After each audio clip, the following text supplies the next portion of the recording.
Nous pouvons construire une communauté capable d'adopter à l'égard de la maladie une attitude positive et combative.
L'écriture de Noah est incroyablement précise, unique. En fait, son style de réalisation est unique également. Je ne croyais pas mes yeux lorsque j'ai lu le scénario. C'était la chose la plus époustouflante. De différentes manières dans mes films, je m'intéresse à l'écart entre qui nous croyons être, qui nous souhaitons être et qui nous sommes véritablement. Et l'étendue de cet écart et les arts nous permettent d'explorer ceci. So, now we have a sculptor and a filmmaker in the family.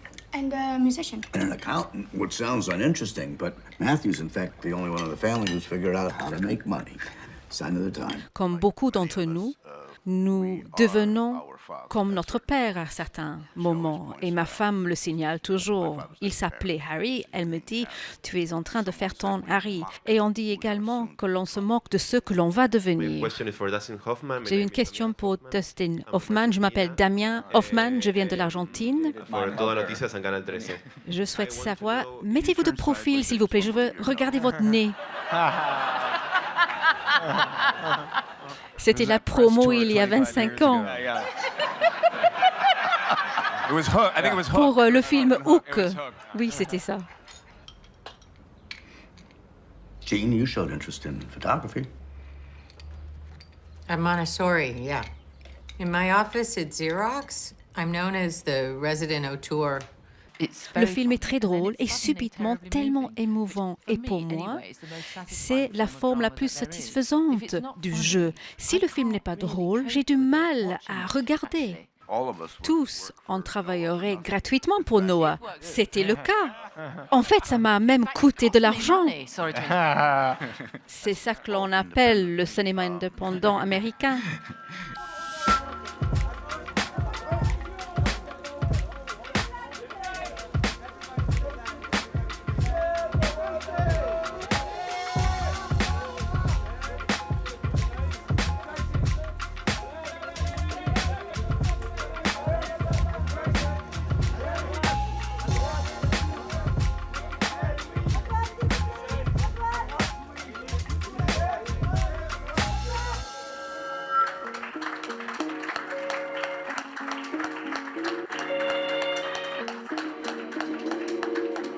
Depuis que j'ai 14 ans, je regarde des interviews de Jean-Luc Godard, je suis ses films, j'ai vu ses films comme Soigne ta droite dans lesquels il joue, Prénom Carmen dans lesquels il joue, donc j'ai sa voix, même dans mon imaginaire de travail, je suis toujours en train de penser le cinéma comme lui.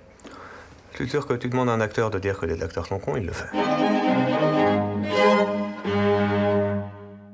Quand j'ai proposé le film à Louis, il m'a dit, mais écoute, c'est comme si tu demandais à un fervent catholique de jouer Jésus. Bon, moi, j'ai trouvé ça un peu... Donc après, effectivement, je lui ai dit, oui, c'est aussi comme si tu demandais à un prof d'auto-école de jouer Alain Prost.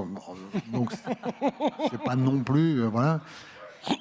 C'est aussi une icône pop et c'est aussi un bonhomme, quoi. Oui, c'est ça. Avec plein de trucs. Et moi, ce qui m'intéressait, c'était le bonhomme, en fait. l'icône pop me permettait d'avoir une espèce d'imagerie et d'avoir un point d'attache avec le spectateur. Et le bonhomme, et que j'ai un peu approché à travers les livres d'Anne Wiazemski, me permettait d'avoir un scénario qui avait de l'humain.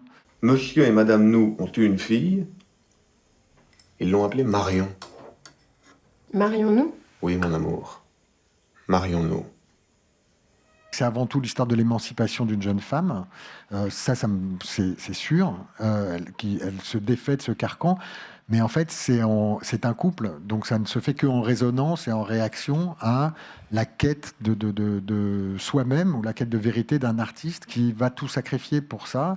Il va commencer par sacrifier ses idoles, il va sacrifier les gens qu'il aime, ses amis, son couple et finalement lui-même. Stécie, quel était le plus grand défi pour vous?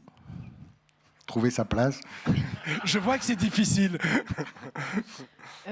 Trouver son regard vraiment sur cet homme qu'elle aime, qu'elle admire, et aussi se trouver elle-même.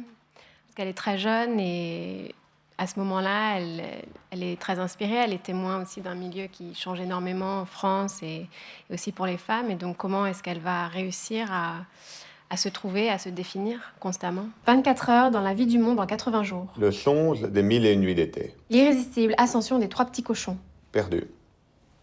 Les 3 petits cochons, c'est pas un livre. Ah bon? Je me demande bien ce que c'est alors. Un opéra? Non, mais c'est un conte. On n'a pas le droit au conte. Pour moi, je ne peux pas faire autrement. Peut-être c'est faux, mais je pense pas. Je pense que tout le monde aime le travail de Jean-Luc Godard.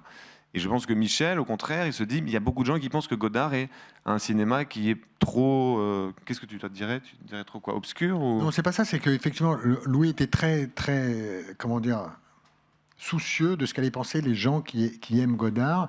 Et je lui disais, en fait, on s'en fout un peu. Moi, je voudrais quand même que le film fasse des entrées. Donc, attachons-nous aux gens qui au moins s'en foutent de Godard, qui à mon avis sont la majeure partie de la population, ou éventuellement... Oui, bon, mais quand tu dis ça, c'est absurde. C'est comme si tu disais la majeure partie des gens s'en foutent du Caravage. Tu dis, oui, bon, ils pensent pas au Caravage toute leur vie, mais si tu leur mets Godard devant les yeux, ils s'en foutent pas.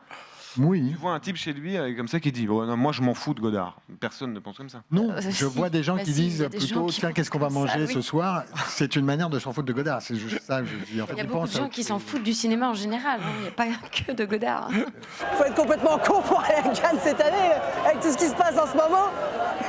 Non, ça c'est comique, ça. C'est vrai que c'est pas faux. Hein.